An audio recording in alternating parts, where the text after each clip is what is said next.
இந்த வீடியோ வந்து உயிர் தமிழுக்கு அண்ணன் அமீர் நடித்து ஆதாம் பாவாங்கிற ஒருத்தர் ப்ரொடியூஸ் பண்ணி டைரக்ட் பண்ணியிருக்காரு.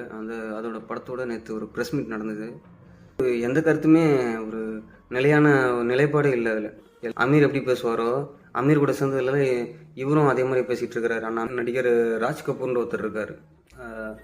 அவர் சொன்னதாக சொல்லி எக்ஸாம்பிளாக ஒரு விஷயம் ஒன்று சொல்கிறாரு. எம்ஜிஆர் வந்து டெய்லியும் ஷூட்டிங் போவார், மத்தியானம் மீட்டிங் போவார், டைமிங்கெல்லாம் பேசுகிறாரு. அவர் ஒரு 4 மாதம் அண்ணன் சீமான் கூட இருப்பார், 8 மாதம் திமுகவோட கைகூலியாக இருப்பார். அது ஒன்று இருக்குது. அதோடு நிறுத்திட்டு சினிமா துறையை விட்டு விலகிட்டு அரசியலுக்குள்ளே முற்றுமுழுதாக இறங்க போகிறேன். 3ஆம் கட்ட 4ஆம் கட்ட அரசியல் தலைவர்கள், அவர்கள் கட்சிகள் போய் சேராத இடங்கள், கிராமங்கள், சிற்றூராட்சி, ஊராட்சி ஒன்றியம், மாவட்ட ஊராட்சின்னு பல இடங்களில் ரசிகர் மன்றம் இருந்துச்சு, மக்கள் இயக்கம் இருந்துச்சு, இன்னைக்கு கட்சியும் இருக்குது. எங்கள் தளபதி விஜய் அவர்களுக்கும் எங்கள் கட்சியின் பொதுச் செயலாளர்